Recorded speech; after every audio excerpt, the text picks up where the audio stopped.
Pernah lihat laporan keuangan yang rasanya aneh nggak?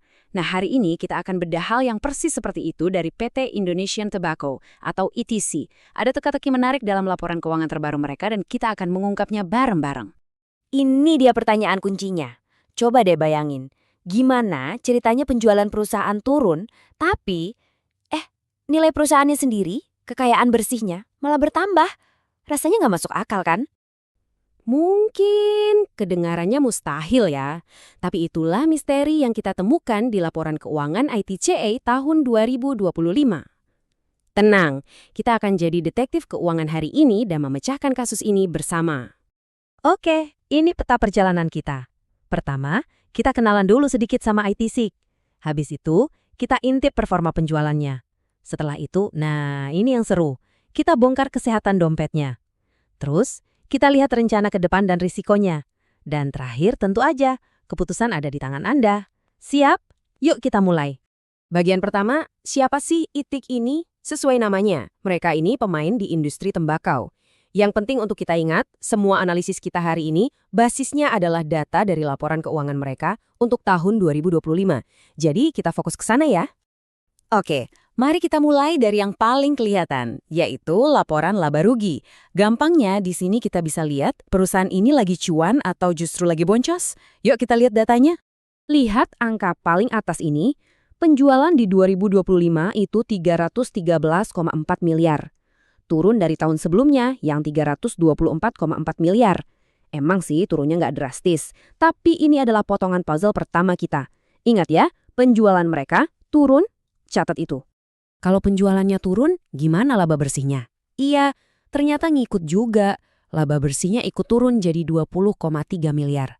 Ceritanya jadi makin aneh kan? Penjualan turun, labanya juga ikut turun. Sejauh ini gambaran kinerjanya kelihatan lagi kurang oke. Nah, kalau kita berhenti menganalisis sampai di sini, kesimpulannya gampang, kinerja ITIC lagi melemah. Tapi seorang investor yang cerdas itu nggak pernah berhenti di permukaan. Ini baru puncak gunung esnya. Yuk kita menyelam lebih dalam lagi untuk melihat apa yang sebenarnya terjadi. Sekarang kita masuk ke bagian favorit saya, neraca keuangan. Lupakan sejenak soal penjualan. Disinilah kita bisa melihat kesehatan sejati dari sebuah perusahaan. Dan saya jamin, disinilah jawaban dari teka-teki kita berada. Dan ini dia jawabannya. Coba lihat kolom utang ini. Turunnya drastis banget. Dari 204 miliar jadi cuma 175,7 miliar dalam setahun. Ini bukan penurunan biasa. Ini pemangkasan utang yang masif. Ini poin yang sangat-sangat penting. Artinya, apa sih ini? Ini sinyal yang kuat banget. Manajemen ITC jelas punya prioritas. Bersih neraca, perkuat fondasi. Buat kita sebagai investor jangka panjang, ini tuh kayak musik yang merdu di telinga.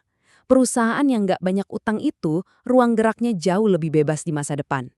Dan inilah momen ahanya. Teka-teki kita terpecahkan sudah. Meskipun penjualannya turun, coba lihat ini, asetnya naik. Dan yang paling penting, ekuitasnya, yaitu nilai bersih perusahaan, juga naik dari 433 miliar ke 471 miliar. Intinya, perusahaan ini diam-diam menjadi lebih kaya dan lebih sehat. Oke, jadi pertanyaannya sekarang bergeser. Kalau bukan dari penjualan, dari mana dong datangnya uang untuk nambah aset ini? Nah, jawabannya tersembunyi di bagian catatan laporan keuangan. Mari kita gali lebih dalam. Di bagian ini, kita akan melihat dua sisi mata uang. Kemana uang perusahaan ini dibelanjakan untuk masa depan, dan apa aja ranjau atau risiko yang mungkin mengintai. Nah, ini dia sumbernya. Ternyata, ITC gak main-main. Mereka lagi belanja besar. Beli mesin modern dari Jerman seharga hampir 4,4 juta euro. Ditambah lagi mesin baru senilai 40 miliar rupiah. Ini bukan sekedar renovasi biasa. Ini investasi besar-besaran untuk masa depan. Jadi inilah strateginya. Mereka sepertinya rela laba jangka pendeknya sedikit tertekan demi membangun pabrik uang yang lebih efisien untuk jangka panjang. Ini adalah permainan untuk investor yang sabar, bukan untuk mereka yang cari untung cepat. Tapi ingat, selalu ada tapinya. Risiko terbesar ETC saat ini ada pada yang namanya financial covenant. Gampangnya, anggap aja ini kayak janji perusahaan ke bank. Kami janji akan mencapai target ini, kalau enggak, pinjaman kami bisa bermasalah. Nah, ini dia masalahnya. Janjinya ke bank adalah menaikkan penjualan minimal 4%.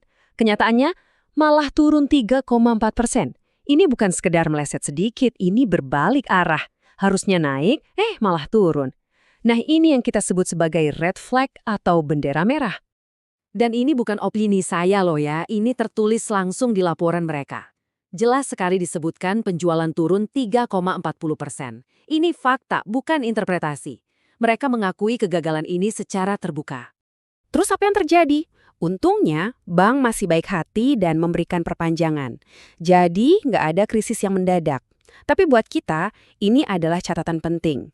Anggap saja ITC sedang dalam masa percobaan. Kita harus awasi terus performa penjualan mereka di laporan-laporan berikutnya. Baik, kita sudah membongkar semuanya. Mulai dari kinerja, kesehatan keuangan, rencana masa depan, sampai risikonya. Sekarang waktunya kita timbang, mana yang lebih berat, sisi positifnya atau sisi negatifnya. Di sisi timbangan yang positif, kita punya fondasi yang makin kokoh. Utang banyak lunas, nilai perusahaan naik, dan ada investasi agresif untuk masa depan. Tapi di sisi negatif, kita punya mesinnya yang lagi batuk-batuk, penjualan turun, dan janji ke bank yang diingkari. Dua sisi yang sangat kontras kan? Pada akhirnya pertanyaannya kembali kepada Anda. Apakah Anda melihat ini sebagai perusahaan yang sedang mengambil ancang-ancang untuk melompat lebih tinggi nanti? Atau penurunan kinerja ini adalah sinyal adanya tantangan yang lebih dalam? Tidak ada jawaban yang benar atau salah. Keputusan ada di tangan Anda. Lakukan riset lebih lanjut. Terima kasih telah menyimak.